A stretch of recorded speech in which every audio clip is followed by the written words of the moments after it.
I thought the hardest part was surviving the car accident. I was wrong. The hardest part was surviving what I found when I came home. Hey everyone, before I tell you this story that changed my entire life, let me ask you something. Drop a comment and tell me where you're watching from right now. Because no matter where you are in this world, I guarantee you'll understand the pain I'm about to share. And if this story hits you the way it hit me to live it, please hit that subscribe button. Trust me, you're going to want to see how this ends. 3 weeks ago, I was lying in a hospital bed, staring at the ceiling tiles I'd memorized during my 5-day stay. Room 314 at Mercy General. The same hospital where I'd given birth to my daughter Emma 8 years earlier. The same hospital where my husband David had held my hand and promised me we'd get through anything together. Funny how promises work. They sound so permanent when you make them, so fragile when you break them. The doctors said I was lucky. A drunk driver had T-boned my Honda Civic at the intersection of Maple and 3rd Street, the same intersection I'd driven through 1,000 times on my way to pick up Emma from soccer practice. Lucky, they said, because it could have been so much worse. Broken ribs, a concussion, internal bruising that painted my torso in shades of purple and yellow I didn't know existed on human skin. Lucky because I was alive. I didn't feel lucky. I felt like my body had been put in a blender and reassembled by someone who'd lost the instruction manual. Every breath felt like tiny knives. Every movement sent lightning bolts through my chest. But the physical pain, God, the physical pain was nothing compared to what was coming. David visited every day, of course. He brought me flowers, daisies, because he knew roses reminded me of funerals. He brought me books I was too dizzy to read and magazines with celebrities I didn't recognize.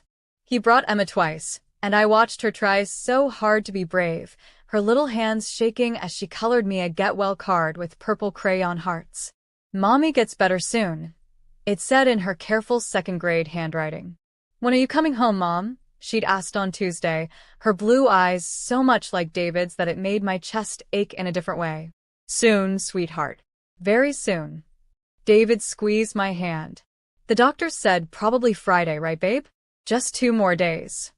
I nodded, watching him smooth Emma's blonde hair. My hair color, but his cowlick that made it stick up in the back no matter how much we brushed it. He looked tired. More tired than someone should look just from hospital visits.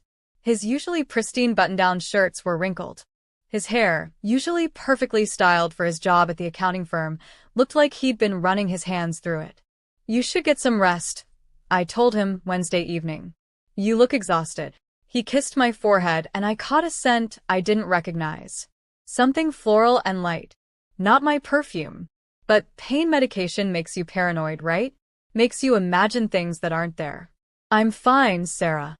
Just worried about you." About us. His brown eyes held mine for a moment longer than usual. "I love you so much." "I love you too."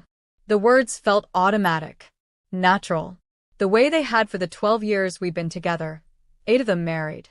High school sweethearts who'd made it work when everyone said we wouldn't. David Thompson and Sarah Mitchell, now Sarah Thompson, who'd planned our entire lives around each other.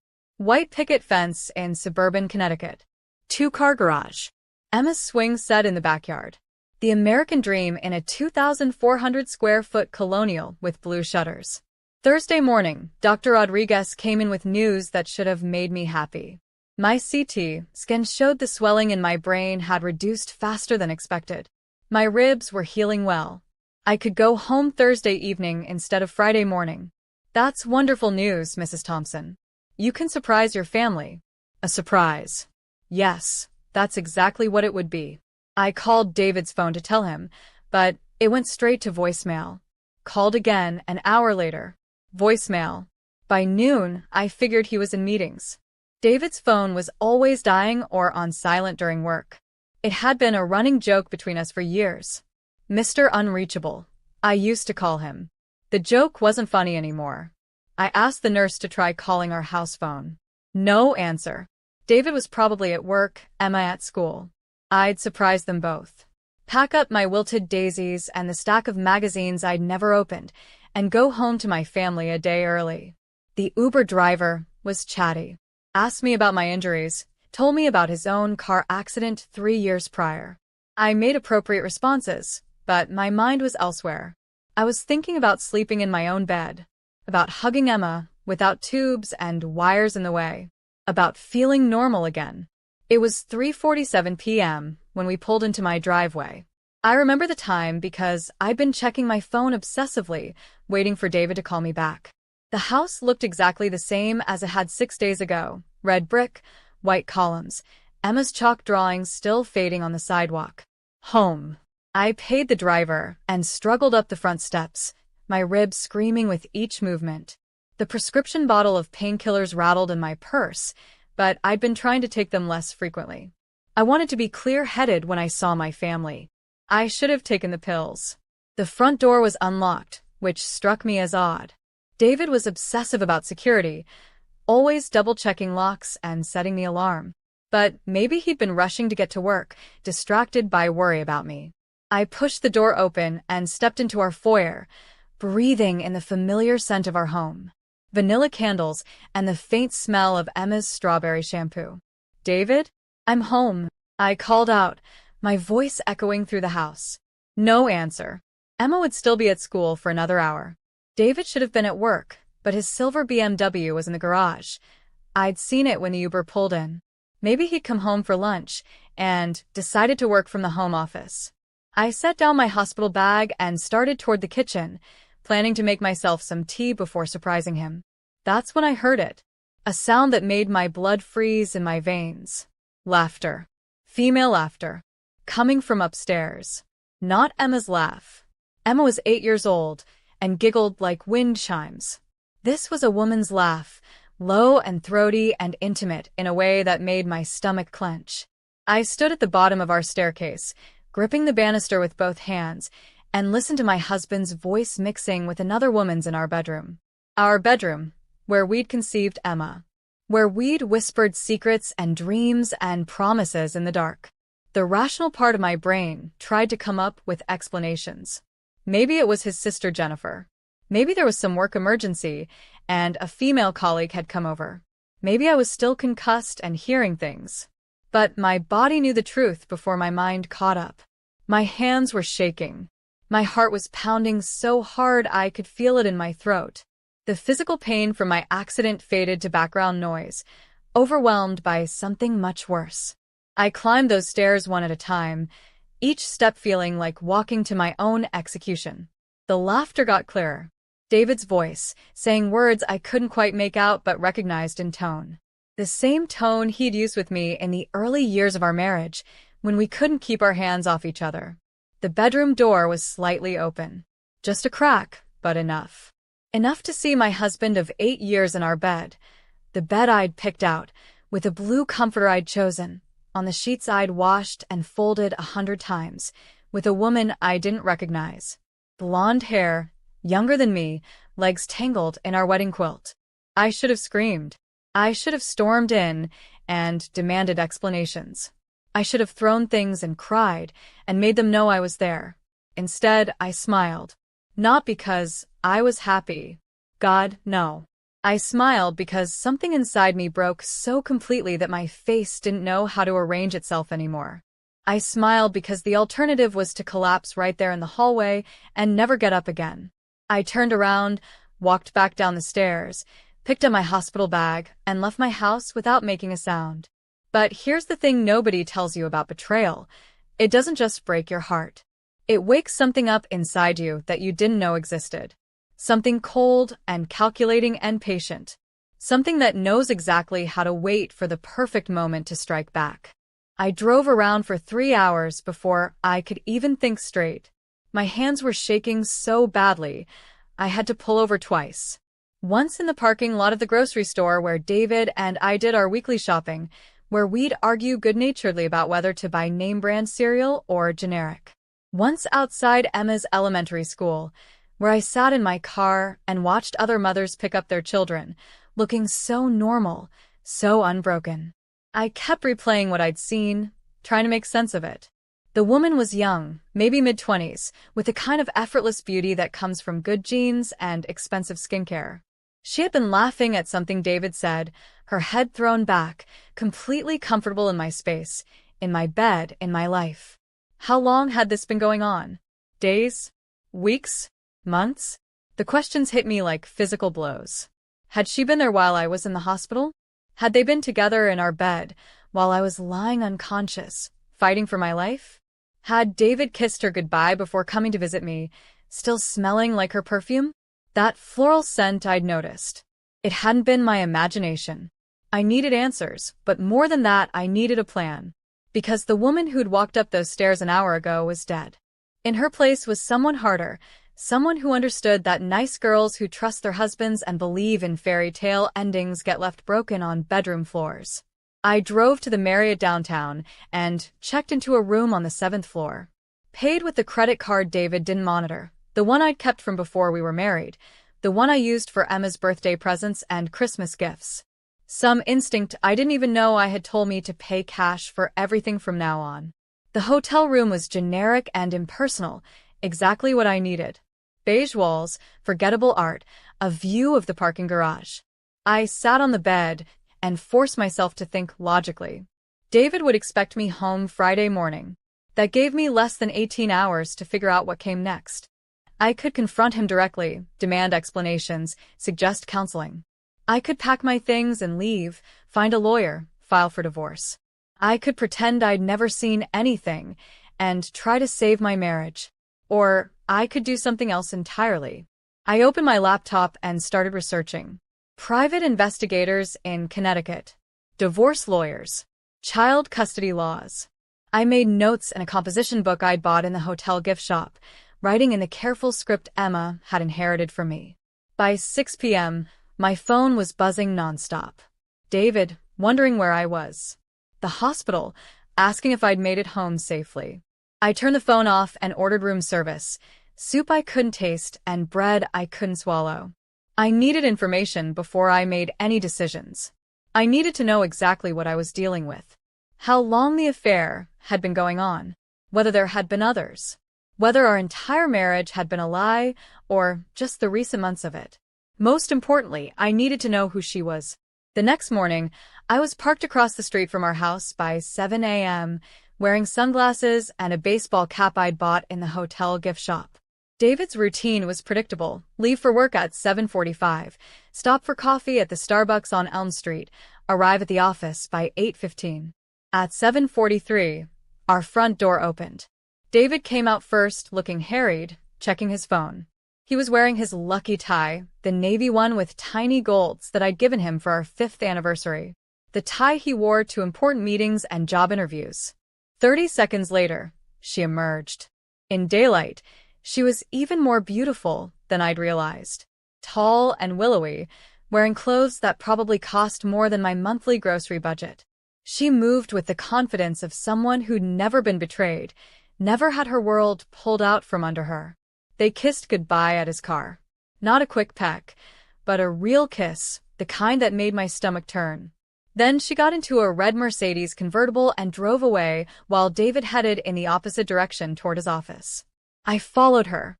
The Mercedes led me to a high-end apartment complex about 15 minutes from my house. 15 minutes. She'd been living 15 minutes away from my family, close enough to drive over whenever I wasn't home. Close enough to know our routines, our schedules, our lives. I parked where I could see the entrance and waited. 40 minutes later, she came back out, now dressed in scrubs. Medical scrubs. My blood went cold. A healthcare worker. Someone who might have access to hospital information. Someone who might have known I was being discharged early. I followed her to Mercy General. The same hospital where I'd been a patient for 5 days. The same hospital where David had visited me every day, acting like a devoted husband while secretly planning his afternoons with her.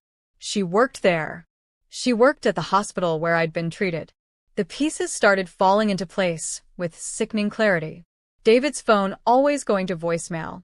His tired appearance during his visits. The way he'd known my discharge schedule better than I did.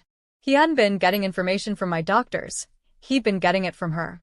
I sat in the hospital parking garage for 2 hours, watching her come and go through the staff entrance, learning her patterns. She was a nurse, based on her badge and the way other staff interacted with her. Probably worked in one of the units I'd been in. Maybe she'd even taken care of me. The thought made me physically sick. By noon, I had a name. Amanda Chun. I'd heard one of her colleagues call out to her as she headed into the building. Amanda Chun, who looked like she'd never had a single bad day in her privileged life. Who was sleeping with my husband in my bed while I recovered from nearly dying. But if you think this story is about me crying and falling apart, you're wrong. Because something else was happening as I sat there in that parking garage, something that scared me and thrilled me in equal measure. I was getting angry. Not the hot, explosive anger that burns out quickly. The cold, calculating kind that settles in your bones and starts making plans. Amanda Chen had made one crucial mistake. She'd chosen the wrong woman's husband to steal. She'd chosen a woman who'd grown up with 3 older brothers who taught her that the best revenge is the kind nobody sees coming. She'd chosen a woman who'd survived a car accident that should have killed her and come home to find her life destroyed. She'd chosen a woman with absolutely nothing left to lose. I drove back to the hotel and spent the rest of the day planning. Not just any plan, the perfect plan. One that would give me everything I needed. Answers, evidence, and justice. One that would make them both understand exactly what they'd done, and exactly what it cost. David called 14 times that day. Left 7 voicemails, each one more frantic than the last. Sarah, where are you? The hospital said you were discharged yesterday. I'm so worried. Please call me back. Baby, please. I don't understand what's happening. Are you okay? Did someone hurt you? I'm calling the police. Sarah, I love you. Whatever's wrong, we can fix it. Just come home. I listened to each message twice, taking notes on his tone, his word choices, his lies. Because that's what they were now, lies. Everything he'd ever said to me was contaminated by what I'd seen in our bedroom. But I wasn't ready to tip my hand yet. I had more work to do.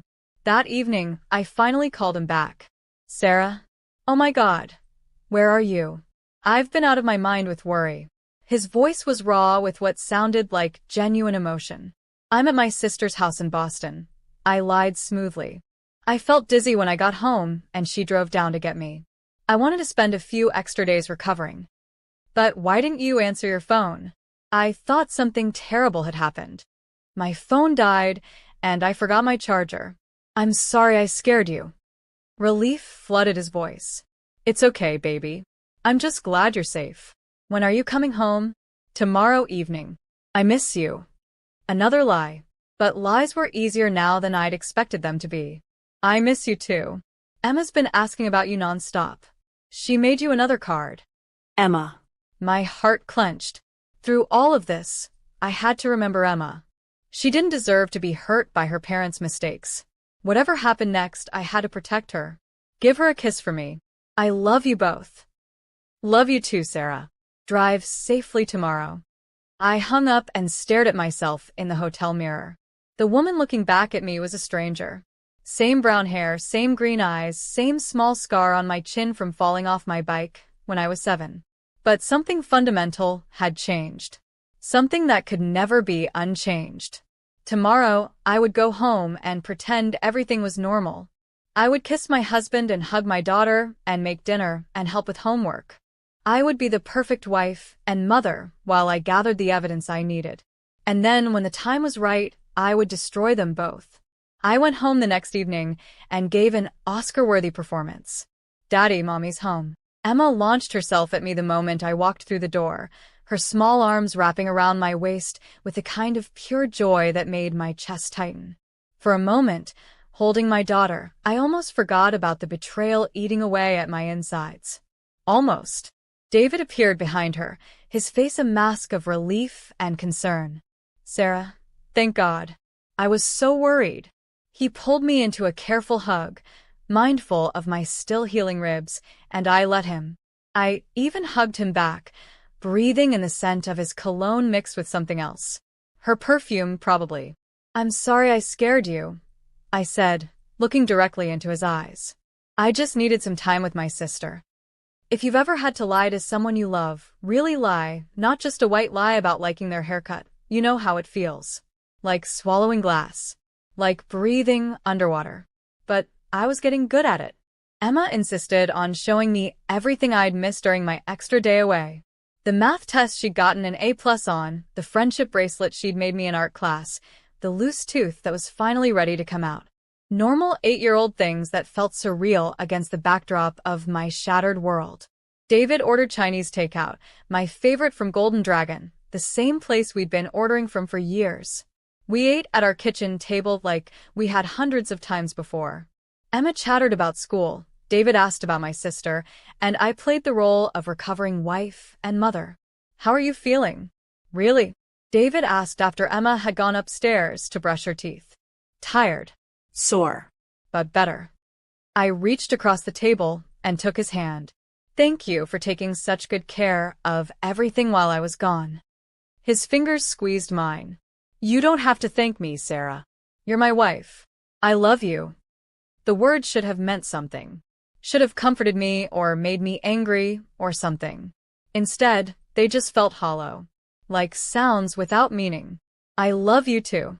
We went through our normal bedtime routine. David helped Emma with her teeth while I changed into pajamas. The soft cotton ones he'd brought me in the hospital, not the silk ones I used to wear when I wanted to feel attractive. Emma climbed into bed between us for story time, a tradition we'd maintained since she was 3. "Read The Princess One," she demanded, handing me her favorite book about a princess who saves herself instead of waiting for a prince. I read aloud while David's arm draped around both of us, his hand resting on my shoulder. It was so normal, so perfectly domestic, that anyone looking in from the outside would have seen a happy family. A man who loved his wife and daughter. A woman lucky to have such a devoted husband. They wouldn't have seen what I saw, the way he checked his phone twice during the story. The way his mind seemed elsewhere. The way he kissed Emma's forehead but avoided making eye contact with me. After Emma was settled in her own room, David and I got ready for bed together. He was being extra careful with me, offering to help with things I could manage myself, asking if I needed more pillows or different pajamas. "The doctor said you should take it easy for at least another week," he said, watching me move slowly around our bedroom. Our bedroom, where 3 days ago he'd been with her. "I will. I promise." We lay in our bed, the same bed, with the same sheets, though he'd clearly changed them, and he wrapped his arms around me carefully. "I'm so glad you're home, Sarah. When I couldn't reach you, when I didn't know where you were." His voice caught. "I can't lose you. You and Emma are everything to me." I wanted to scream. I wanted to claw his eyes out. I wanted to ask him how he could lie so perfectly, so completely, while holding the wife he was betraying. Instead, I said, "You're not going to lose me." Which was technically true. He wasn't going to lose me. I was going to leave him, but only after I was ready. Only after I had everything I needed. David fell asleep quickly, the way he always did. Within minutes, his breathing deepened and his grip on me relaxed. I lay there listening to him sleep, the same man who'd held me every night for 8 years, who'd been my safe place, my partner, my best friend. The same man who was cheating on me with a woman young enough to be his little sister. When I was certain he was deep in sleep, I slipped out of bed and padded downstairs to his home office. David was methodical about most things, but he'd never been particularly careful about passwords. His laptop password was Emma's birthday followed by our wedding year. His email password was our anniversary date. It took me 20 minutes to find what I was looking for. The emails started 6 months ago. 6 months of messages between my husband and Amanda Chin that made me physically nauseous to read. It wasn't just sex, though there was plenty of explicit discussion about that. It was intimacy, inside jokes, pet names, plans for a future that didn't include me. "Can't wait to be together without all the sneaking around," she'd written just 2 weeks ago. "When are you going to tell her?" "Soon," he'd replied. "I just need to find the right time. She's been through so much." How considerate of him to wait until I'd recovered from nearly dying before destroying my life. I found photos. Not just naked pictures, though there were those too, but couple photos. David and Amanda at restaurants I'd never been to. At the beach house his company rented last summer, when he'd told me it was a guy's weekend. At Emma's school play, where Amanda had apparently sat in the back while I'd saved David a seat in the front row. She'd been watching my daughter perform while sleeping with my husband. The violation felt complete. But the worst part, the part that made me grip the edge of David's desk to keep from collapsing, was reading how much they talked about me. "She's so naive," Amanda had written. "Sometimes I feel bad for her." "Don't," David had replied. "Sarah's stronger than she looks. She'll be fine."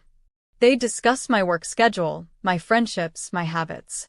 David had told her about my fears and insecurities, things I'd shared with him in our most vulnerable moments. He'd turned our intimacy into entertainment for his mistress. I screenshot everything, forwarded the most damning emails to a new account I created on the spot, copied photos to a flash drive I found in David's desk drawer. By 2 a.m., I had enough evidence to destroy him in any divorce proceeding. But I still wasn't ready to play that card. I crept back upstairs and slipped into bed beside my sleeping husband.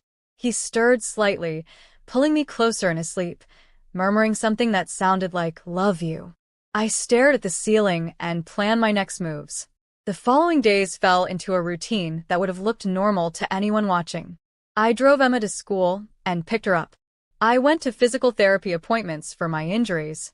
I grocery shopped and made dinner and helped with homework. I let David fuss over me, bringing me tea and adjusting pillows and insisting I rest. But I was also working. Every day while Emma was at school and David was at the office, I gathered information. I hired a private investigator, a woman named Patricia Walsh who specialized in cheating spouse cases. I opened my own bank account at a different institution. I researched divorce lawyers and child custody laws. Most importantly, I learned everything I could about Amanda Chin. She was 26 years old, born in California, moved to Connecticut 2 years ago for a job at Mercy General. No previous marriages, no children. Her parents were both doctors in San Francisco. She drove a car that cost more than David made in 6 months, which meant either her parents were supporting her or she had other sources of income. She lived alone in a luxury apartment complex that David had been visiting 3 times a week for the past 4 months. She worked the day shift in the cardiac unit, the same unit where I'd been treated after my accident. She'd probably seen my chart, known my medical information, maybe even taken my vital signs while secretly sleeping with my husband. The professional violation was almost worse than the personal one. Patricia's surveillance confirmed what I already suspected. David was leaving work early most days, sometimes for hours at a time. He was spending money on expensive restaurants and hotels. He'd bought Amanda jewelry, a tennis bracelet that cost more than we'd spent on Emma's entire bedroom set. "Mrs. Thompson," Patricia said during our meeting at a coffee shop downtown, "I have to ask, what do you want to do with this information?" It was a good question. What did I want? I wanted my old life back, but that was impossible. I wanted David to be the man I'd thought he was, but he wasn't. I wanted Emma to grow up in an intact family, but I couldn't live a lie for the next 10 years. What I really wanted was for them to understand what they'd done. Not just the cheating, people cheat every day. What they'd done was worse. They'd made me an unknowing participant in my own humiliation. They'd used my trust, my love, my vulnerability against me. They'd made me feel crazy for sensing something was wrong while gaslighting me into thinking I was just being paranoid. They deserved consequences. "I want justice," I told Patricia. "But I want it on my terms, when I'm ready." She nodded. She'd heard this before. "How long do you think you need?" I thought about Emma's school schedule, about the holidays coming up, about the timing of David's work projects and Amanda's shift rotations. 2 more weeks, I said. I need 2 more weeks to get everything in place. 2 more weeks of playing the perfect wife. 2 more weeks of letting David think he was getting away with it. 2 more weeks of watching Amanda Chin walk around that hospital like she owned the world. Then I was going to show them both what happened when you destroyed the wrong woman's life. If you've never had to live with someone who's betraying you while pretending everything is normal, let me tell you, it's like being an actress in the world's cruelest play. Every smile has to be perfect. Every conversation has to sound natural. Every kiss has to hide the fact that you know exactly where their lips have been. I got disturbingly good at it. 2 weeks passed in a blur of carefully choreographed normalcy. David brought me coffee in bed every morning, the same way he had for years. Emma did her homework at the kitchen table while I made dinner. We watched movies on Friday nights and went to Emma's soccer games on Saturdays. To the outside world, we looked like the same happy family we'd always been. But I was building a case. Patricia's surveillance photos showed David and Amanda together at expensive restaurants across 3 different towns. The Riverside Inn, where he'd taken me for our 5th anniversary. Chez Laurent, where he'd proposed 8 years ago. They weren't just having an affair. They were recreating our relationship's greatest hits with a younger model. The financial records I'd subpoenaed through my lawyer showed even more. David had opened a credit card I didn't know about 6 months ago. The same time frame as his first email to Amanda. He'd spent over $15,000 on dinners, hotels, jewelry, and weekend trips. $15,000 of our family's money on his mistress, while I'd been clipping coupons and buying Emma's clothes on sale. But the most damaging evidence came from an unexpected source. Mrs. Thompson? The voice on the phone was young, nervous. This is Jessica Martinez. I'm a nurse at Mercy General. I think we need to talk. We met at a small cafe 40 minutes from the hospital. Jessica was probably 24, with dark hair pulled back in a ponytail and the kind of earnest face that belonged on a recruitment poster for nursing school. I don't know how to say this, she began, stirring her coffee nervously. But Amanda Chun has been bragging about your husband for months. To anyone who'll listen. My stomach clenched, but I kept my voice steady. What kind of things has she been saying? Everything. How he's going to leave you. How you're boring and don't appreciate him. How she's going to be Emma's new stepmom. Jessica's cheeks flushed with embarrassment. She even showed us photos of your house, said she was already picking out new furniture. The coffee in my mouth tasted like ash. She's been in my house? Multiple times. She knows about Emma's soccer schedule, your work routine, everything. Mrs. Thompson, I think she's been planning this for a long time. Jessica pulled out her phone. I recorded her last week. I know it sounds crazy, but she was saying such horrible things about you, and you've been such a good patient. You probably don't remember me, but I was one of your nurses after the accident. I did remember her. She'd been kind during the night shift, checking on me without waking me up, making sure I had extra blankets. The recording made me physically sick. Amanda's voice, bright and cheerful, describing how she was going to redecorate their house, how Emma would adjust to having a fun mom instead of a boring one, how David was just waiting for the right moment to serve me with divorce papers. He's being so careful about it, Amanda had said, making sure she's recovered from the accident so she can't claim emotional distress or anything. But he's already talked to a lawyer. She'll get the minimum, just enough to keep her quiet. They had played this all wrong. If David had just asked for a divorce, if he'd been honest about wanting out, I might have been hurt, but I would have handled it like a rational adult. We could have co-parented Emma, split our assets fairly, moved on with our lives. But they'd chosen to make me the fool. They'd chosen to plan my life around me, deciding what I deserved and how much I should know, and when I would be disposed of. They'd treated me like an inconvenience to be managed rather than a human being who deserved the truth. That was their mistake. Jessica, would you be willing to testify about what you've heard if it came to that? She nodded immediately.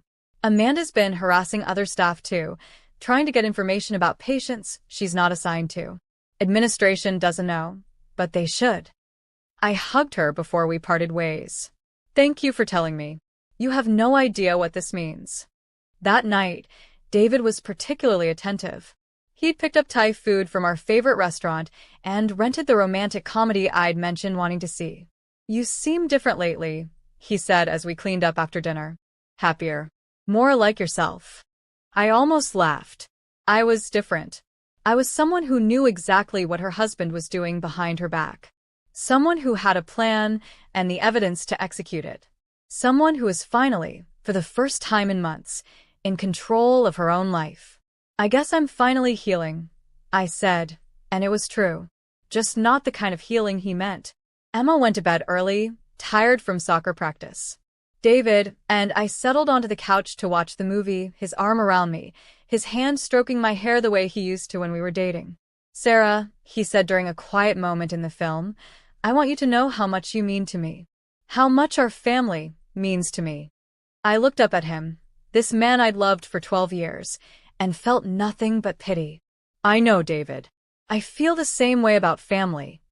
He smiled and kissed the top of my head, completely missing the emphasis I'd put on the word family. The next morning, I put my plan into motion.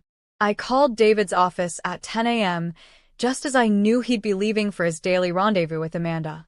Thompson Financial Planning, this is Rebecca. Hi, Rebecca, it's Sarah Thompson. Is David available? Oh, hi, Mrs. Thompson. I'm so glad you're feeling better. Actually, David just stepped out for a client meeting. Should I have him call you when he gets back? A client meeting? That's odd. He told me he was working in the office all day today. Do you know which client? There was a pause. Rebecca had been David's secretary for 3 years.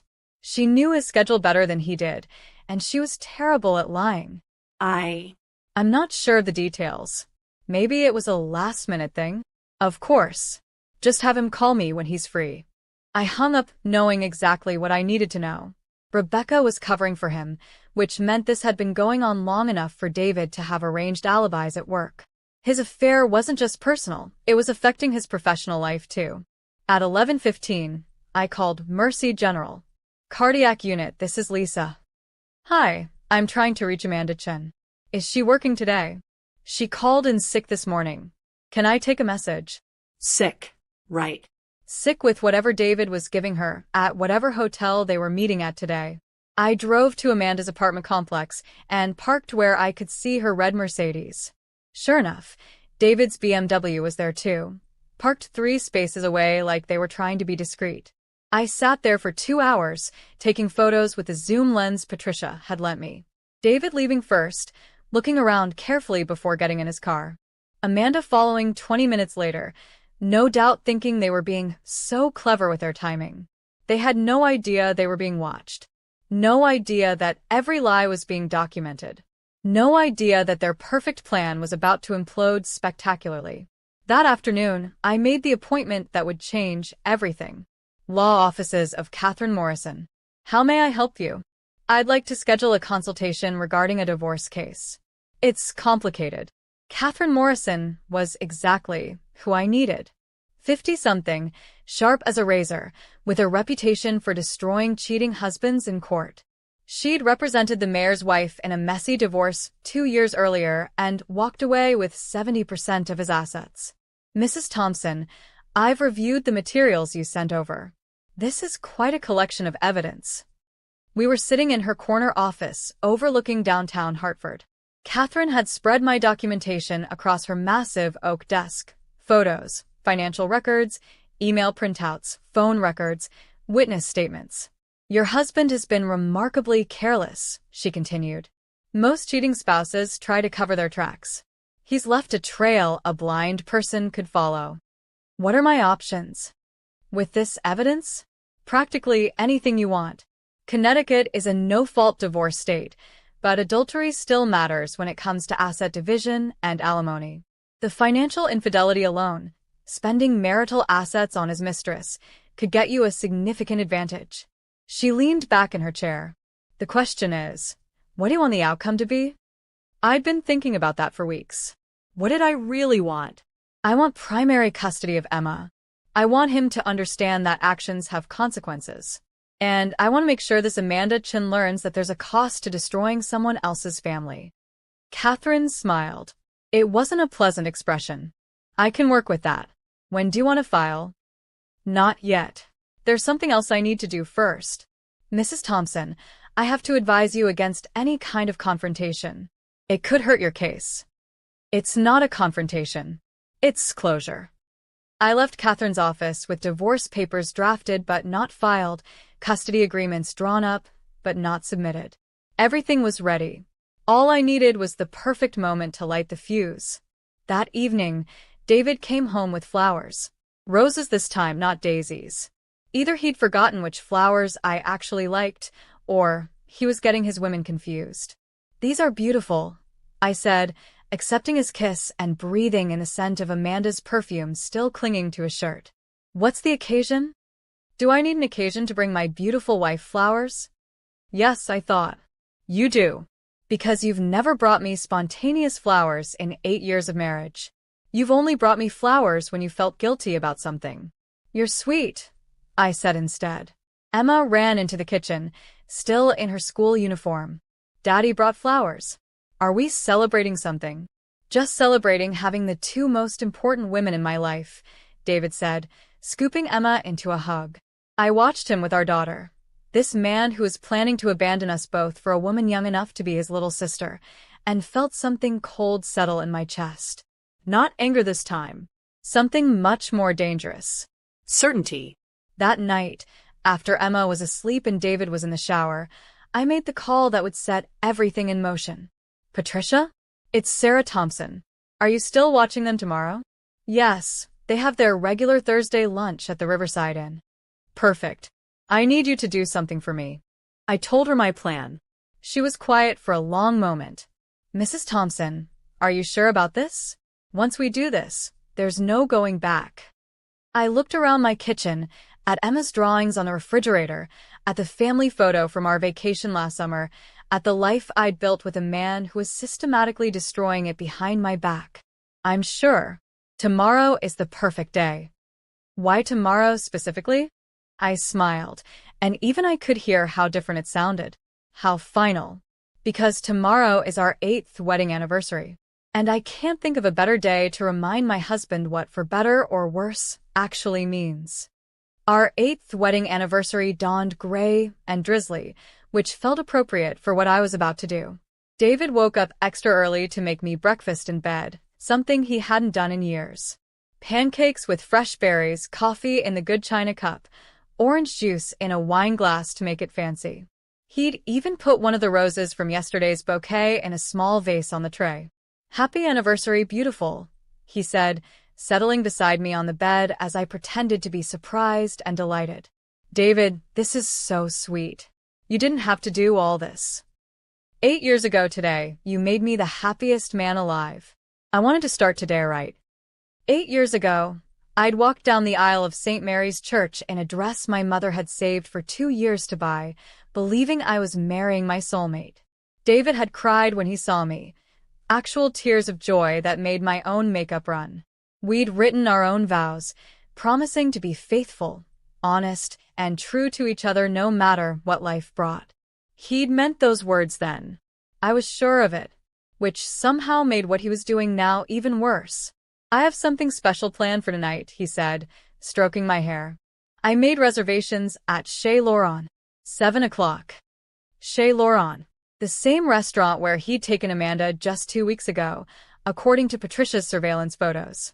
The same place where he'd proposed to me 8 years and 2 months ago. That sounds perfect. I lied. Emma bounced into our bedroom still in her pajamas. Happy anniversary, Mommy and Daddy. David pulled her into bed between us. Did you know that 8 years ago today, Daddy married Mommy and became the luckiest man in the world? Because you got Mommy? Because I got both of you. Mommy first, then you came along and made our family complete. Emma giggled and snuggled between us, and for a moment I almost broke. This was what I was destroying. Not just my marriage, but Emma's sense of security. Her belief that her parents loved each other and would always be together. But then I remembered Amanda Chen talking about being Emma's fun mom, and the moment passed.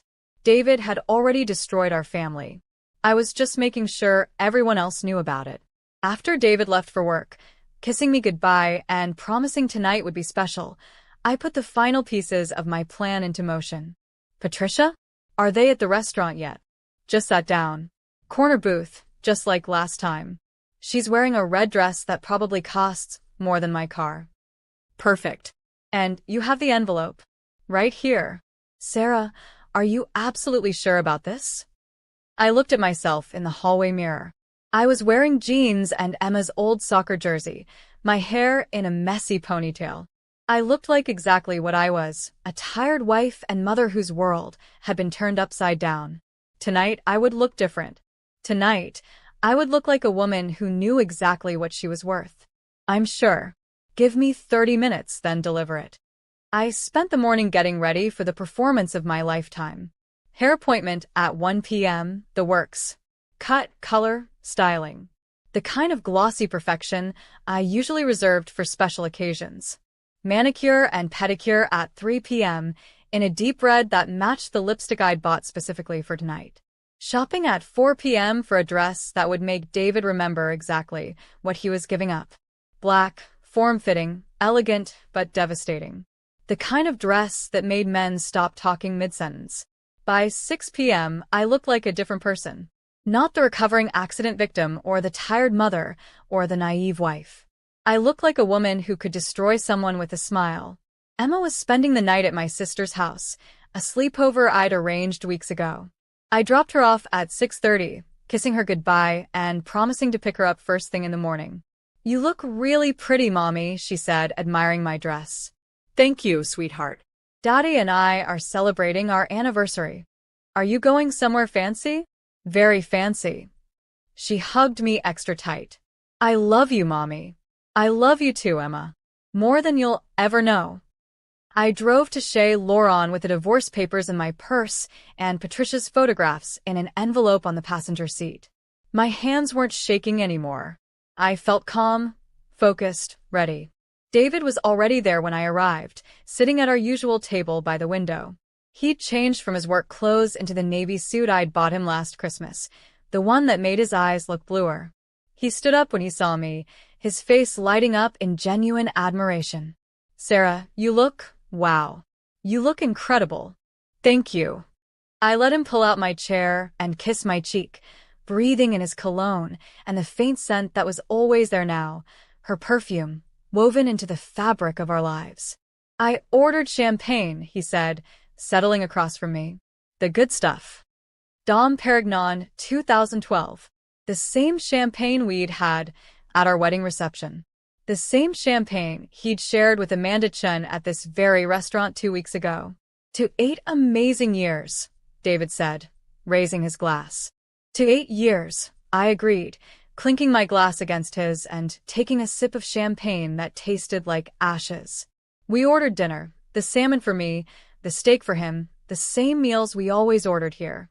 David was being extra charming, telling stories about our early dating days, reminiscing about our honeymoon in Napa Valley, talking about how lucky he felt to have me as his wife.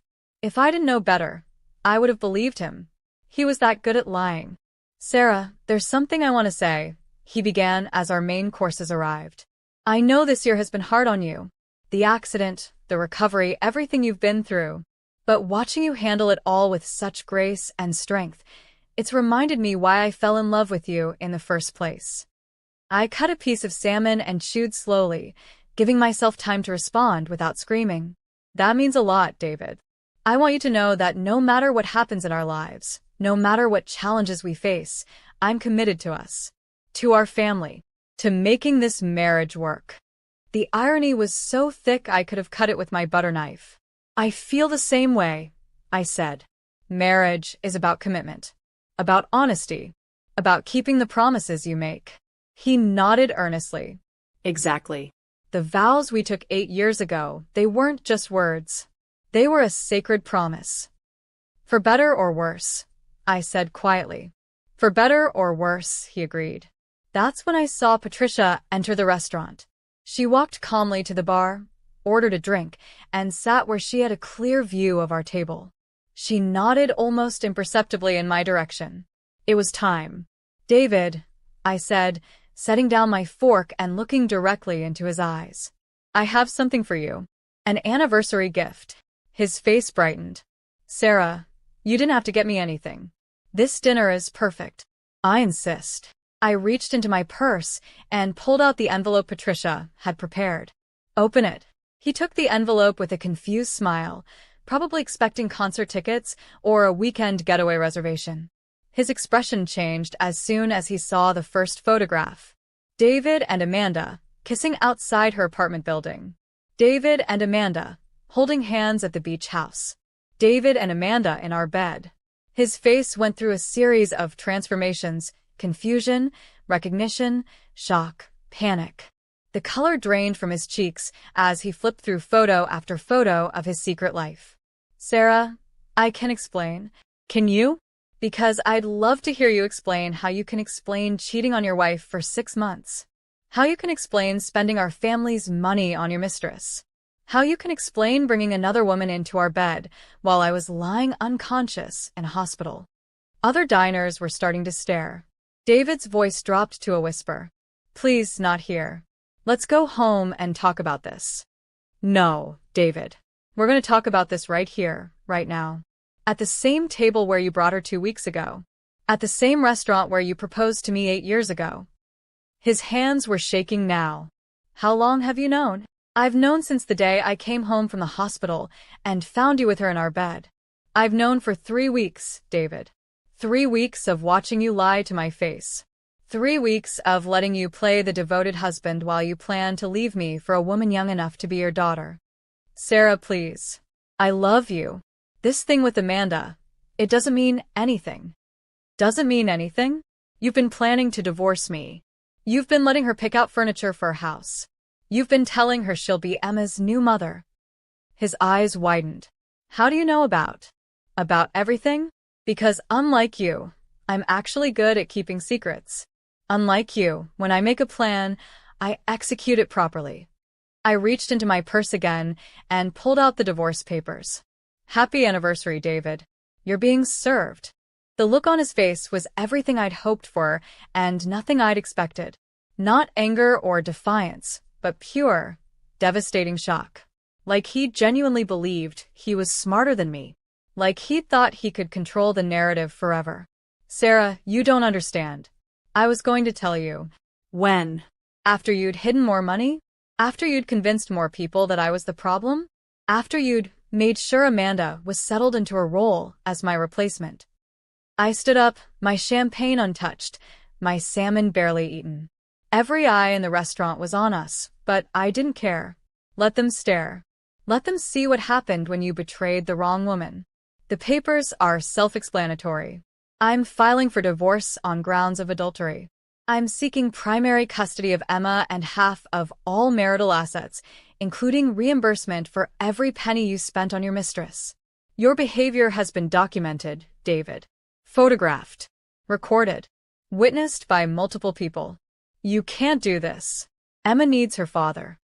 Emma needs a father who respects her mother. You're not that man anymore. I picked up my purse and turned to leave, then paused and looked back at him one last time. Oh, and David? You might want to call Amanda. I had a very interesting conversation with the administration at Mercy General this afternoon. Something about professional ethics violations and inappropriate relationships with patients' families. I believe they're conducting a formal investigation. I walked out of that restaurant with my head high and my spine straight, leaving my husband of 8 years sitting alone at our anniversary dinner with divorce papers and surveillance photos scattered across the white tablecloth. But if you think this story ends there, you're wrong. Because what happened next, what Amanda Chin did when she realized her perfect plan was falling apart, that's when things got really interesting. I thought serving David with divorce papers at our anniversary dinner would be the climax of my revenge. I was wrong. The real fireworks started the next morning. My phone started ringing at 6:47 a.m. David's number, over and over again. I let every call go to voicemail while I made coffee and tried to process what I'd actually done. There was no going back now. No pretending, no more lies, no more playing the perfect wife, while my husband destroyed our family. The fourth voicemail was different from the first 3. Instead of David's voice pleading for a chance to explain, it was panicked, almost frantic. Sarah, you need to call me back right now. Something's wrong. She's lost it. She's saying crazy things about you, about us. I think she might try to hurt you. Please, just call me back. I almost laughed. Now he was worried about me? Now he wanted to protect me from the consequences of his own actions? But the fifth voicemail made my blood run cold.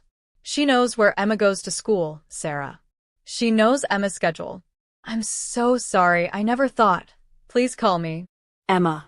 Whatever was happening between David and me, whatever Amanda Chen was planning, my daughter had to be protected. I called my sister immediately. Kelly, is Emma still asleep? Yeah, she's out cold. Late night with the girls. Sarah, what's wrong? You sound. Don't let her out of your sight today. Don't take her anywhere public. Don't let her answer the door.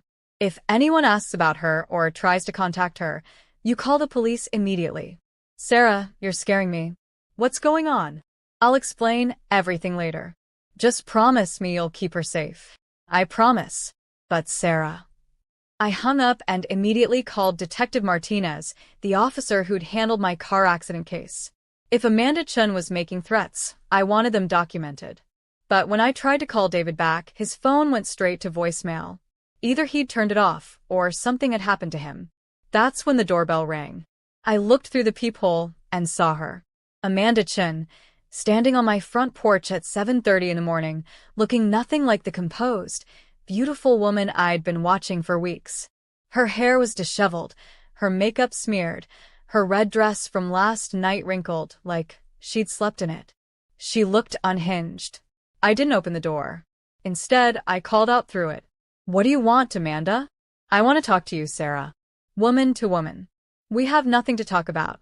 We have everything to talk about. You ruined everything. David was going to leave you. We were going to be together. You destroyed it all. The rational part of my brain told me to call the police. The angry part of me wanted to open the door and confront her face to face. I compromised.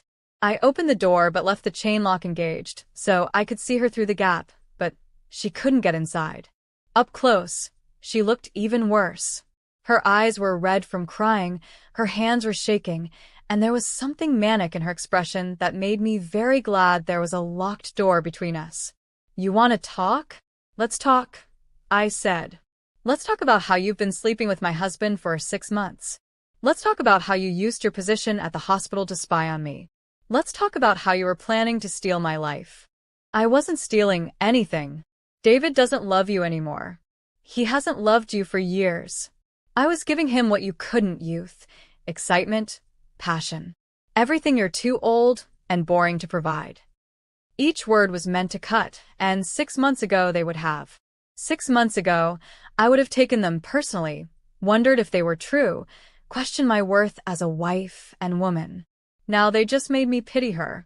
Amanda, do you really think you're the first mistress to believe she's special? Do you really think a man who'll cheat on his wife won't cheat on you? David's different. What we have is real. What you have is a fantasy built on lies. And now that fantasy is over. Her face crumpled, and for a moment she looked like what she actually was, a young woman who'd made terrible choices and was facing the consequences. I lost my job because of you, she said, tears streaming down her face. They fired me this morning, said I violated professional ethics. My career is ruined. You ruined your own career when you decided to use patient information to help you steal someone's husband. I love him. You love the idea of him. You love the excitement of being the other woman. You love thinking you're better than the boring wife he complains about. But you don't love David, Amanda. You don't even know him. I know him better than you do. That's when I said the words that would haunt me later. If you knew David at all, you'd know he's never going to choose you. Do you want to know why he really won't leave me? It's not love, Amanda. It's money. I control half of everything he owns. His business, his investments, his retirement accounts. If he divorces me, especially for adultery, he loses everything. You were never his future. You were just his midlife crisis. The look that crossed her face was pure hatred. Not hurt, not heartbreak, rage. You think you've won, she said quietly. You think serving him papers and getting me fired makes you the winner. But this isn't over, Sarah. You took everything from me. Now I'm going to take everything from you. She turned and walked away before I could respond, getting into her red Mercedes and speeding out of my driveway fast enough to leave tire marks on the pavement. I should have called the police then. Should have reported the threat, asked for protection, taken her seriously. Instead, I deadbolt the door and called Catherine Morrison. The papers were served successfully, I told my lawyer. But there's a complication. What kind of complication? I explained about Amanda's visit, Her threats, her fired job, her obvious emotional instability. Mrs. Thompson, I strongly recommend you file for a restraining order. This woman sounds dangerous. She's just angry. People say things when they're upset. People also do things when they're desperate. File the restraining order. Today. But I was riding high on my victory from the night before. I felt powerful, in control, untouchable. Amanda Chun was a spoiled young woman who'd never faced real consequences for her actions. A few threats didn't scare me. That confidence lasted exactly 4 hours. At noon, my phone rang. Unknown number. Mrs. Thompson? This is Principal Harrison at Emma's school. My blood turned to ice. What's wrong? Is Emma okay? Emma's fine, but there was an incident this morning. A young woman came to the school claiming to be Emma's aunt, saying there was a family emergency and she needed to pick Emma up immediately. What woman? What did she look like? Blonde, maybe mid-20s, very well dressed. She had identification saying she was Amanda Chen. She seemed to know details about Emma, her teacher's name, her soccer schedule, that she was staying with family last night. Did you let her take Emma? Absolutely not. We have strict protocols about pickup authorization, and Amanda Chen isn't on Emma's approved list. But Mrs. Thompson, she became very agitated when we refused. She started crying, saying the family needed her, that Emma's mother had been in another accident. Another accident. She'd tried to use my car accident as a way to kidnap my daughter. Is Emma there now? No, she's still with your sister. We called Kelly first when this woman showed up, just to verify Emma's location. But Mrs. Thompson, this woman knows a lot about your family. More than a stranger should know. Thank you for calling. And thank you for following protocol. I hung up and immediately called the police. I need to file a restraining order and report an attempted kidnapping. Detective Martinez met me at the police station within an hour. She took my statement about Amanda's threats, her attempt to pick up Emma from school, her obvious emotional breakdown. Mrs. Thompson, I have to ask, where is your husband in all this? I don't know. His phone's been going straight to voicemail since this morning. When was the last time you spoke to him? Last night at dinner, when I served him with divorce papers. Detective Martinez looked up from her notes. You served divorce papers, and then his mistress showed up at your house making threats the next morning? Yes. And now neither of them is answering their phones? I hadn't thought about it that way, but she was right. David's frantic voicemails had stopped after the one warning me about Amanda. I'd assumed he was just avoiding me, ashamed of what he'd done. But what if something else was happening? Detective, do you think Amanda might have done something to David? I think we need to find both of them. Do you have any idea where they might be? Amanda's apartment was the obvious choice, but when patrol officers checked, her Mercedes wasn't there, and no one answered the door. David's office said he'd called in sick. His phone GPS was turned off. 2 adults had essentially vanished, and the only thing connecting them was their affair and the bomb I dropped on both their lives the night before. That's when Detective Martinez asked the question I'd been dreading. Mrs. Thompson, is there any chance your husband and this Amanda person might try to leave town together? Maybe thinking they could start over somewhere else. The thought hadn't occurred to me, but now it seemed obvious. David had just been served with divorce papers that would cost him half of everything he owned. Amanda had lost her job and was facing professional disgrace. They were both looking at public humiliation and financial ruin. Running away together might seem like their only option, except for one problem. They can't leave town, I said slowly. Not if they want to take Emma with them. Detective Martinez's expression changed. Mrs. Thompson, you need to call your sister. Right now. With shaking hands, I dialed Kelly's number. It rang once, twice, 3 times. Come on, Kelly, pick up. 4 times. 5 times. Voicemail. I tried again. Same thing. Detective, something's wrong. Kelly always answers her phone when I call. Always. What's your sister's address? I gave it to her, and she immediately radioed for patrol cars to respond to Kelly's house. We followed in her unmarked car, my heart pounding so hard I thought it might explode. The 15-minute drive felt like hours. Every possible scenario ran through my mind, each one worse than the last. Amanda and David taking Emma and running. Amanda hurting my sister to get to my daughter. David choosing his mistress over his own child. When we pulled up to Kelly's house, I saw two things that made me scream. Kelly's front door was standing wide open, and my daughter was nowhere to be seen. The silence inside Kelly's house was deafening. "Kelly! Emma!" I screamed, running from room to room while Detective Martinez called for backup. "Kelly, where are you?" Kelly's purse was on the kitchen counter, her phone beside it. Coffee was still warm in the pot. The TV was on in the living room, some cartoon Emma loved playing to an empty couch. In Emma's temporary bedroom, the bed was unmade, but her clothes were still in the overnight bag I'd packed for her. Her favorite stuffed elephant, the one she'd slept with since she was 2, was lying on the floor like it had been dropped suddenly. "Mrs. Thompson." Detective Martinez's voice was careful, controlled. "I need you to come here." She was standing in the hallway, looking at the front door.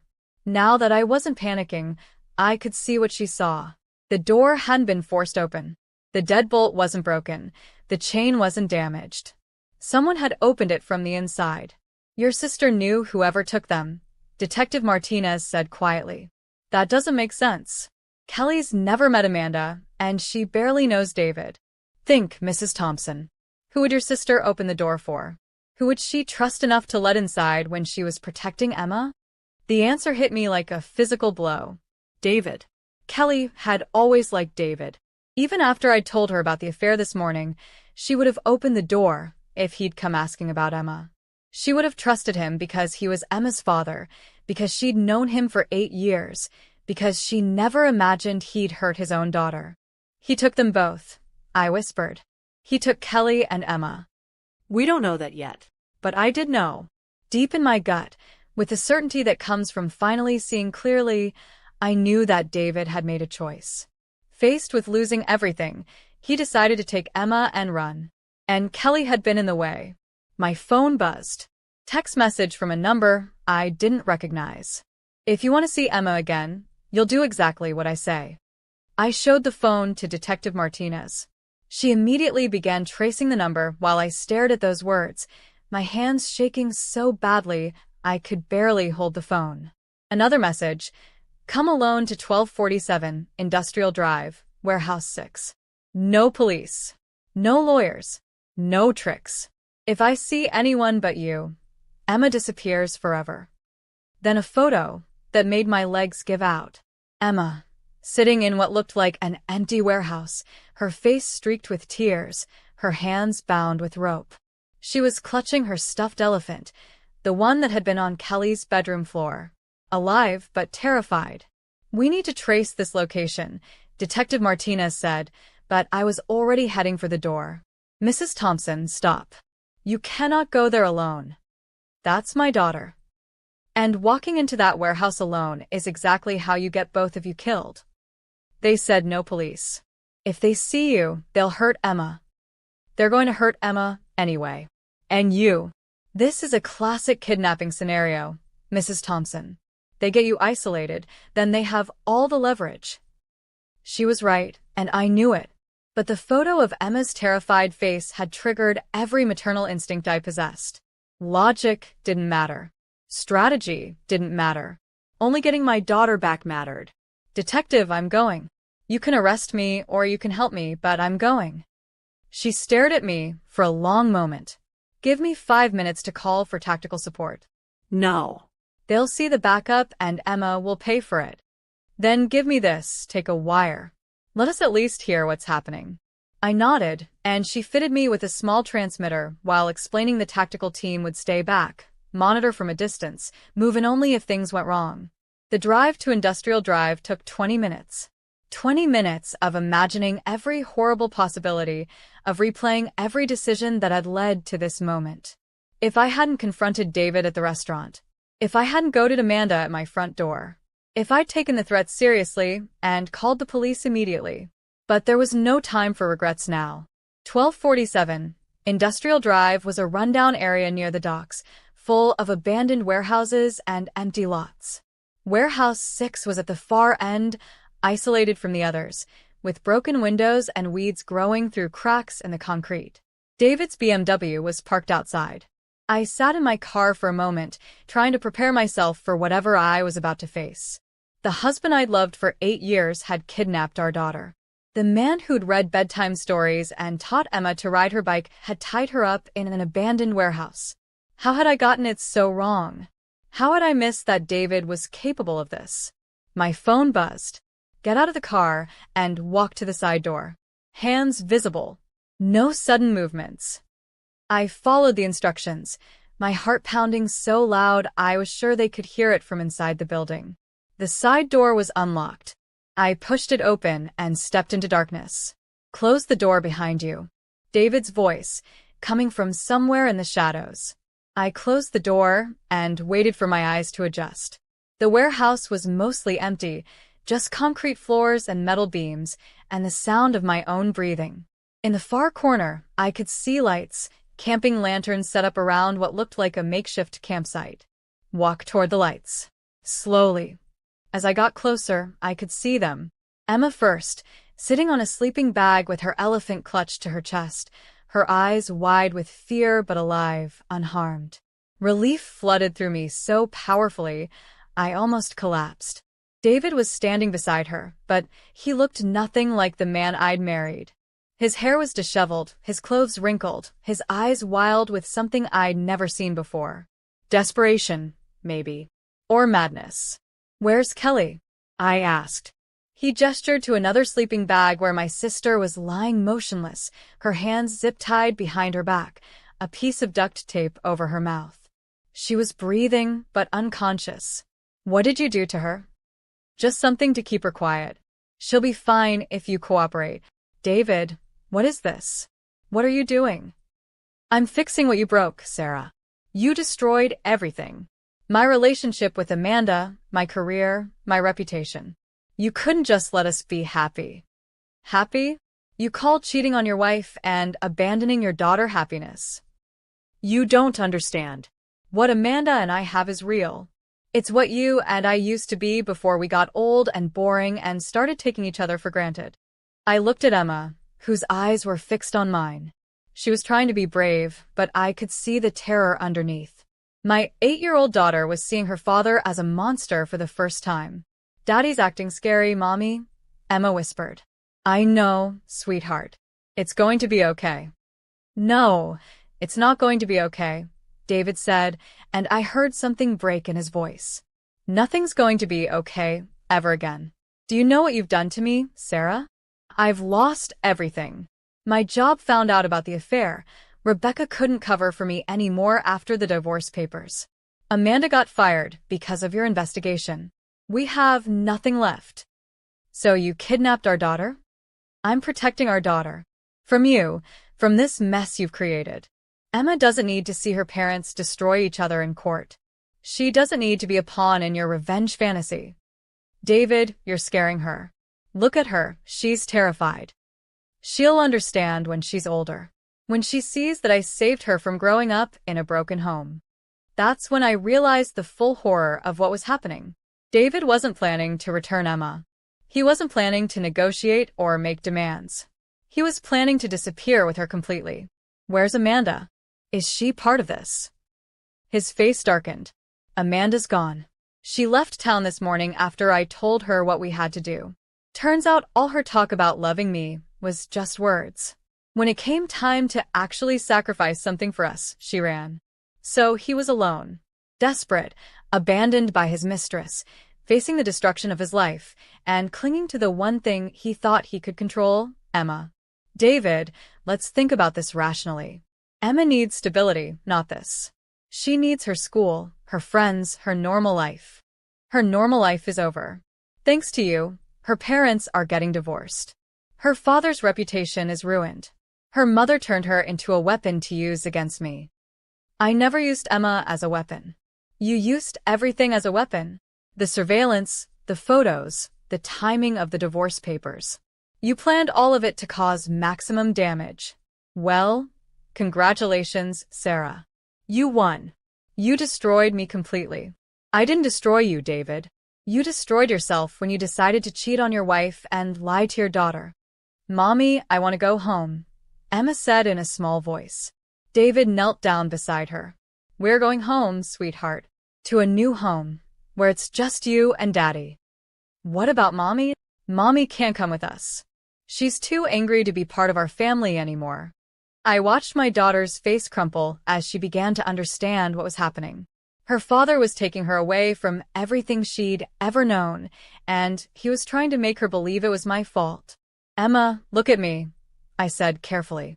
Daddy's confused right now. He's not thinking clearly. But no matter what happens, I love you more than anything in the world. And I'm going to make sure you're safe. She can't keep you safe, Emma, David said. Only Daddy can do that. We're going to go somewhere new, somewhere no one can hurt us anymore. That's when I heard it, the faint sound of vehicles outside. Detective Martinez and her team, getting into position despite my agreement to come alone. They must have heard enough through the wire to know this wasn't a simple kidnapping for ransom. David heard it too. His head snapped toward the door, his eyes wide with panic. You brought them. You brought the police. David, I came alone. I swear. You're lying, just like you lied about everything else. He grabbed Emma roughly, pulling her to her feet. We're leaving. Now. Let her go, David. This is between you and me. No. Everything is about Emma now.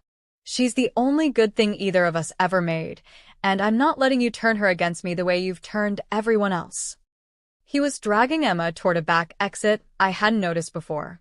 My daughter was crying now, reaching for me, calling my name. Daddy, stop. You're hurting me. But David was beyond reason. Whatever had broken inside him when his perfect plan fell apart had finally snapped completely. He wasn't thinking about Emma's well-being or her future.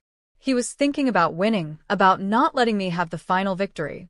If I can't have my life back, he said, backing toward the exit with Emma struggling in his arms, then at least I can make sure you never have yours. The back door burst open, and tactical officers flooded in.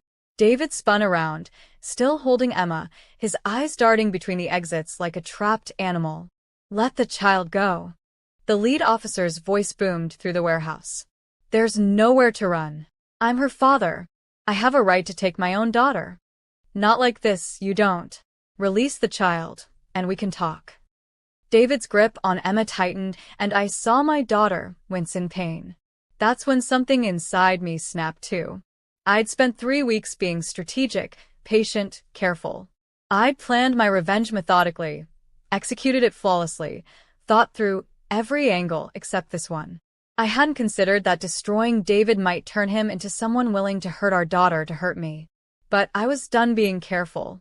David, I said, walking toward him slowly, ignoring the officers telling me to stay back. Look at Emma's face. Really look at her.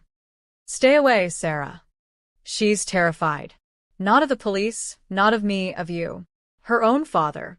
The man who used to read her bedtime stories and kiss her scraped knees. Look what you've become. I'm trying to protect her. You're traumatizing her. Emma, sweetheart, can you tell Daddy how you feel right now? Emma looked up at David with tears streaming down her face. Daddy, you're scaring me. I want to go home. I want Mommy. For a moment, David's expression wavered. I saw a flash of the man I'd married, the father who'd cried when Emma took her first steps, who'd spent hours teaching her to throw a baseball, even though she preferred soccer. Emma, I love you, he whispered. I love you too, Daddy. But you're being scary. Please let me go. His arms loosened slightly, and that's when I moved. Not toward David, but toward Kelly, who was starting to stir on her sleeping bag. If this situation went bad, if David did something desperate, I needed my sister awake and able to protect herself. But my movement triggered David's panic again. He spun toward the back exit, still carrying Emma, just as the tactical team closed in from all sides. What happened next took less than 10 seconds but felt like an eternity. David stumbled over one of the sleeping bags, his grip on Emma loosening as he tried to catch himself. Emma broke free and ran toward me, her small legs carrying her as fast as they could across the concrete floor. David straightened up and reached for her, shouting her name. The tactical officers, seeing him lunge toward a child, moved to intercept. And in that moment of chaos, with everyone moving and shouting and Emma running scared through a warehouse full of armed strangers, I realized that my perfect revenge had created something much worse than a cheating husband. It had created a man desperate enough to destroy his own daughter's life, to spite me. But Emma was running to me, her arms outstretched, calling "Mommy," as she crossed that concrete floor. And for the first time in 3 weeks, I felt like maybe, just maybe, everything might actually be okay. Emma crashed into my arms so hard it knocked the breath out of me, her small body shaking with sobs as she buried her face in my shoulder. I held her tight enough that I probably hurt her, but I couldn't let go. My daughter was safe. Everything else could wait. "It's okay, baby. Mommy's here. You're safe now." Around us, the tactical team was securing David, who'd collapsed on the concrete floor the moment Emma ran from him. He wasn't fighting anymore, wasn't trying to escape. He just sat there with his head in his hands while they put him in restraints. Detective Martinez was checking on Kelly, who was fully conscious now, and trying to sit up despite her zip-tied hands. The paramedics who'd followed the tactical team into the warehouse were already examining both of them. But I couldn't focus on any of that. All I could see was my daughter's terrified face. All I could feel was her heart beating against my chest. All I could think was that I'd almost lost her because of my need for revenge. "Mommy, why did Daddy act so scary?" Emma whispered. "How do you explain to an 8-year-old that her father lost his mind? How do you tell her that the man she's loved and trusted her entire life became someone capable of kidnapping her? Daddy's sick, sweetheart. He's not thinking clearly right now. Is he going to get better?" I looked over at David, who was being led away in handcuffs. He caught my eye for a moment, and what I saw there wasn't anger anymore. It was devastation. Complete, soul-crushing realization of what he'd done. "I don't know, baby. I hope so." The next few hours passed in a blur of police statements, medical examinations, and phone calls to relatives. Kelly had a mild concussion from whatever David had given her to knock her out, but she was going to be fine. Emma was physically unharmed, but emotionally shattered. By evening, we were finally home, the same house where this whole nightmare had started 3 weeks ago when I'd found David with Amanda. It felt different now. Smaller, somehow. Like the walls had absorbed all the lies and betrayal and couldn't quite contain them anymore. Emma fell asleep in my bed that night, clutching her stuffed elephant and jerking awake every few hours from nightmares. Each time, I held her and whispered that she was safe, that Mommy wasn't going anywhere, that everything would be okay. But I wasn't sure I believed it myself. The legal aftermath was swift and brutal. David was charged with kidnapping, unlawful restraint, and endangering the welfare of a child. His lawyer tried to argue that he was just a desperate father trying to protect his daughter, but the evidence was overwhelming. The recordings from my wire, the photos of Emma tied up, Kelly's testimony about being drugged, it painted a picture of a man who'd crossed every possible line. Catherine Morrison called me the morning after David's arrest. "Mrs. Thompson, given the circumstances, we can basically ask for anything we want in the divorce settlement. Full custody, the house, his retirement accounts. The court will side with us on everything." "What about David? What's he looking at legally?" "Kidnapping charges carry serious prison time. His lawyer might try to plead down to lesser charges, but with a child victim and evidence of planning, he's looking at years, not months." I should have felt victorious. This was more complete than any revenge I could have planned. David hadn't just lost his mistress and his reputation, he'd lost his freedom, his daughter, and any chance of rebuilding his life. But sitting in my kitchen while Emma ate breakfast and pretended everything was normal, victory felt hollow. "Mommy, when is Daddy coming home?" Emma asked, not looking up from her cereal. "Daddy can't come home right now, sweetheart. He has to work some things out first." "Because he was scary?" "Yes." "Will I see him again?" That was the question I'd been dreading. David was her father, despite everything he'd done. She loved him, had loved him her entire life. How do you sever that bond, even when it's necessary? "I don't know yet, Emma. Maybe someday, when he's better." She nodded solemnly, like she was processing something far too complex for her 8-year-old brain.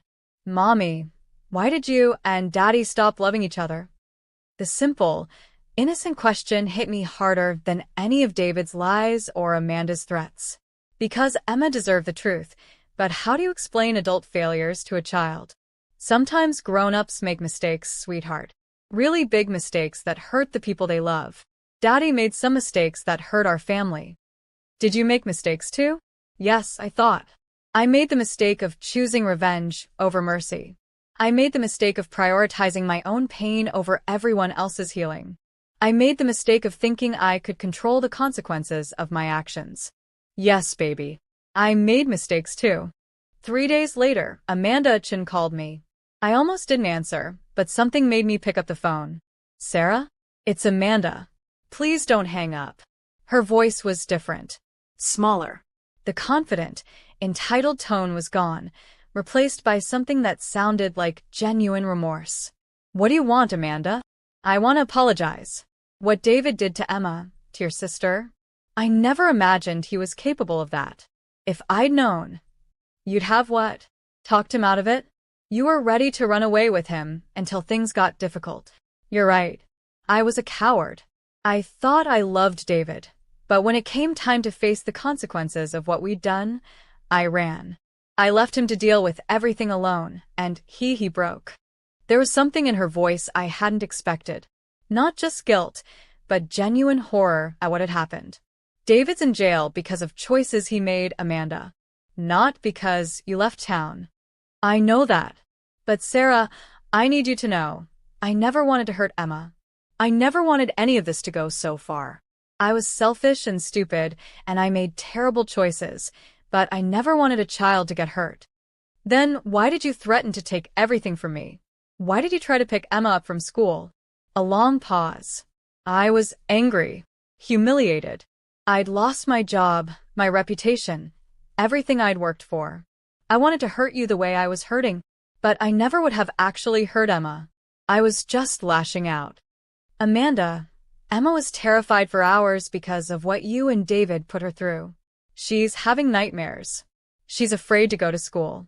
A 8-year-old child is paying the price for your affair. I know, and I'm so sorry. I'm going back to California tomorrow. I'm leaving Connecticut for good, but I needed to call you first. I needed you to know that I'm sorry. For all of it. After she hung up, I sat in my quiet house and thought about forgiveness. About whether Amanda deserved it, whether David deserved it, whether I deserved it myself. The truth was, we were all broken now. David was in jail facing years in prison. Amanda had lost her career and fled back across the country in disgrace. Emma was traumatized and confused. Kelly was dealing with her own trauma from being drugged and tied up. And me? I'd gotten everything I'd wanted, complete victory over the people who'd betrayed me, and it had cost more than I'd ever imagined. That evening, Emma and I were sitting on the couch reading when she looked up at me with those serious blue eyes that were so much like David's.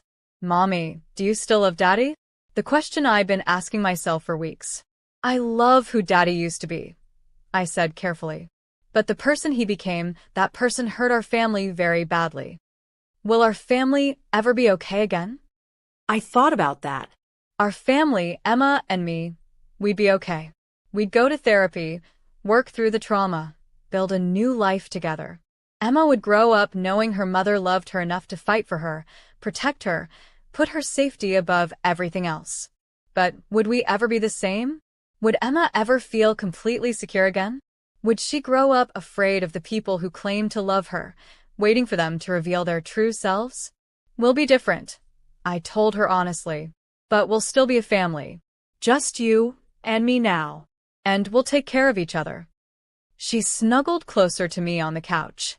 I love you, Mommy. I love you too, baby. More than anything in the world. Later that night, after Emma had finally fallen into peaceful sleep, I sat alone in my living room and thought about the woman I'd been 3 weeks ago. The woman who'd walked up those stairs expecting to surprise her loving husband and found her life in ruins instead. That woman had been naive, trusting, perhaps willfully blind to problems in her marriage. But she'd also been innocent. She believed in love, in family, in the possibility that people meant the promises they made. The woman I was now was harder, more cynical, infinitely more careful. I would never again trust someone completely, never again believe that love was enough to guarantee honesty. I'd won the war, but I'd lost something essential in the process. And the worst part was, I wasn't sure I'd had any choice. Once I'd found David and Amanda in my bed, once I'd seen the depth of their betrayal and deception, what else could I have done? Maybe forgiveness would have been the nobler path. Maybe walking away quietly would have been better for Emma. Maybe there was a version of this story where everyone came out less broken. But that woman, the trusting, forgiving woman I used to be, had died the moment I saw my husband with another woman in our marriage bed. The woman who remained had done what she had to do to protect herself and her daughter. Whether that made me a hero or a villain, I honestly couldn't say. 6 months later, I was standing in the courthouse parking lot, holding the final divorce decree that officially ended my 8-year marriage to David Thompson. The papers were thick and legal and final, full of terms like irreconcilable differences and dissolution of marriage that made our entire relationship sound like a business transaction gone wrong. Emma was at school, 2nd grade now, with a new teacher who knew nothing about her father or what had happened to our family. We'd started fresh this year, in a new school district across town, in the house I'd bought with my half of the divorce settlement. David had signed everything without contest. Hard to fight for assets when you're serving 5 years in state prison for kidnapping your own daughter. How does it feel? Catherine Morrison asked, walking beside me toward our cars. Anticlimactic, I said, and realized it was true. After months of legal proceedings, custody hearings, and victim impact statements, I'd expected this final moment to feel more significant. More like closure. Instead, it just felt like paperwork. You got everything you asked for, Sarah. Full custody, the house, his retirement accounts, even reimbursement for the money he spent on his affair. It's about as complete a victory as divorce law allows. Victory. There was that word again. I'd been hearing it for 6 months from lawyers, friends, family members who thought I should be celebrating. You won, they kept saying. You showed him. You made sure he got what he deserved. But sitting in my car in that courthouse parking lot, I didn't feel like a winner. I felt like a survivor of a war nobody should have had to fight. Emma and I were doing better, though. The nightmares had stopped after 3 months of therapy. She'd stopped flinching when men raised their voices. She'd made friends at her new school and joined a soccer team where nobody knew her as the girl whose father kidnapped her. "Mommy, are you sad about Daddy?" she'd asked me just last week. We'd been making dinner together, something we did most nights now. Just the two of us in our sunny yellow kitchen, sharing the details of our days, planning weekend adventures, building a new life that didn't depend on anyone else. Sometimes, I told her honestly, I'm sad about who Daddy used to be, but I'm not sad that it's just us now. Are you? She'd considered this seriously, the way she approached most questions since the kidnapping. Emma had grown up fast in the past 6 months, developed a thoughtfulness that seemed too mature for her 9 years. I miss the old Daddy. But the scary Daddy, I don't want him to come back. He won't come back, sweetheart. Not for a long time. And if he ever does, he'll have to prove he's safe before he can see you again. Will you protect me if he tries to be scary again? Always. I will always protect you. The promise felt heavier than it should have. Because protecting Emma meant staying vigilant, staying hard, staying ready for the next betrayal or threat or person who might try to hurt my daughter. It meant never again being the trusting woman I'd been before I found David with Amanda. I drove home from the courthouse thinking about that woman, the old me. Sometimes I missed her.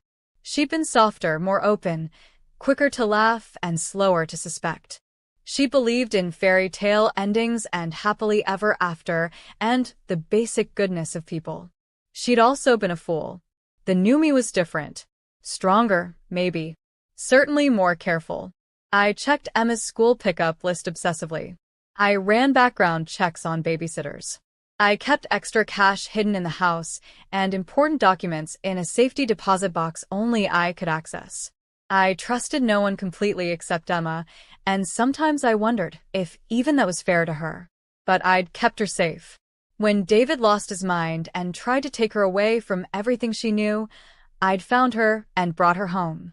When the world tried to blame me for his breakdown, and some people did, whispering that I'd pushed him too far, been too harsh in my revenge, I'd stood firm. Emma was alive, healthy, and healing because I'd been strong enough to do what needed to be done. That had to count for something. Mommy, Emma's voice called as I walked through the front door. I made something for you. She came running from the kitchen, her hands covered in flour, holding a slightly lopsided chocolate chip cookie. I wanted to surprise you for your important day, she said, beaming with pride. Mrs. Garcia helped me use the oven. Mrs. Garcia was our neighbor, a grandmother of 5 who'd become like family to us over the past few months. She watched Emma after school when I had to work late, taught her to make empanadas, and never asked uncomfortable questions about where Emma's father was. It's perfect, I said, taking a bite of the cookie and making exaggerated sounds of appreciation. Best cookie I've ever had. Emma giggled and hugged my waist. Are you officially divorced now? We talked about what today meant, how it would legally end her parents' marriage and confirm that she would live with me permanently. She'd asked if it meant she couldn't see David anymore, and I'd explained about supervised visitation and how she could choose, when she was older, whether she wanted contact with her father. Yes, sweetheart. It's official now. Good, she said with a fierce certainty that had become characteristic of her. I like our family just the way it is. That evening, after Emma was in bed, I sat in my new living room and thought about the choices that had brought me here. The woman I'd been 6 months ago would have been horrified by some of the things I'd done. The surveillance, the strategic planning, the cold calculation of my revenge. She would have been even more horrified by how satisfying it had felt, in the moment, to watch David's face crumple when he realized his secret life was exposed. But that satisfaction had been brief. What lasted was the knowledge that I'd protected my daughter and myself from people who would have destroyed us both. My phone buzzed. Text message from an unknown number.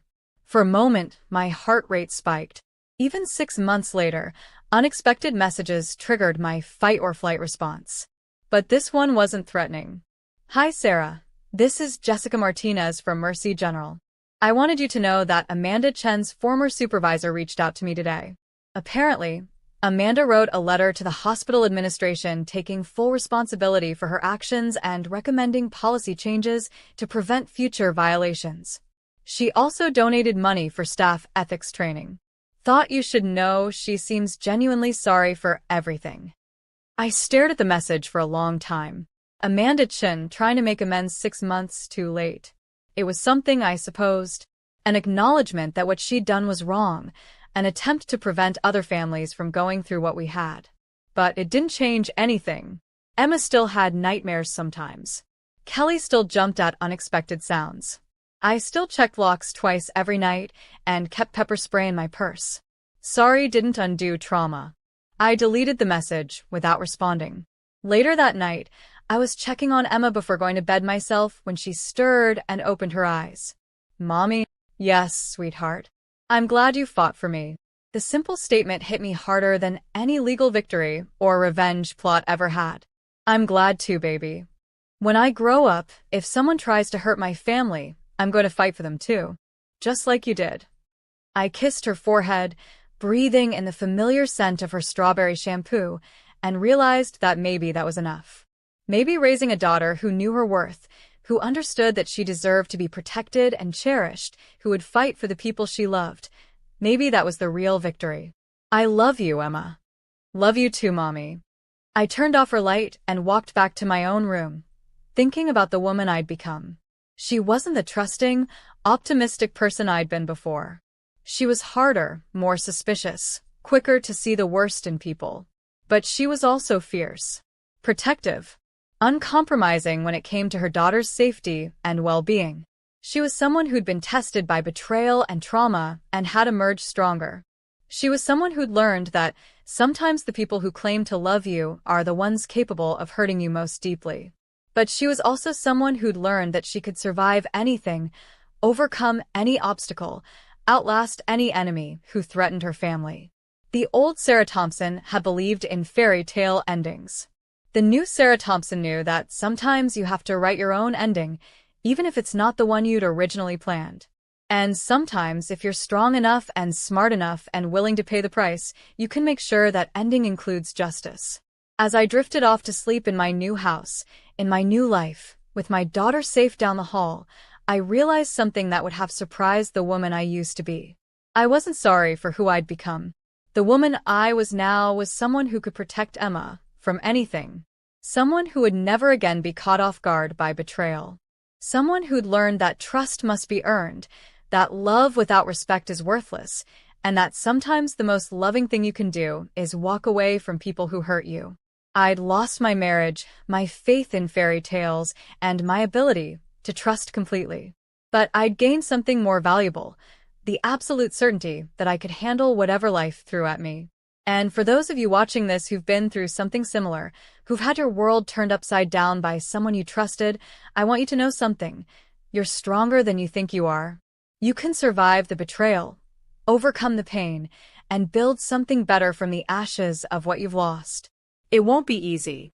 There will be days when you question every decision, when you wonder if you should have handled things differently, when the weight of being strong feels unbearable. But you can do it. And when you come out the other side, and you will come out the other side, you'll be someone who can't be broken by anyone ever again. That's worth more than any fairy tale ending.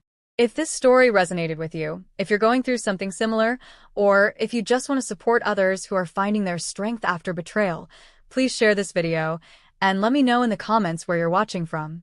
We're all stronger when we support each other. And remember, sometimes the best revenge isn't revenge at all. Sometimes it's simply refusing to let someone else's betrayal define your worth. Sometimes it's building a life so beautiful, so strong, so full of love and purpose that their absence becomes irrelevant. That's exactly what Emma and I did. And if we can do it, so can you.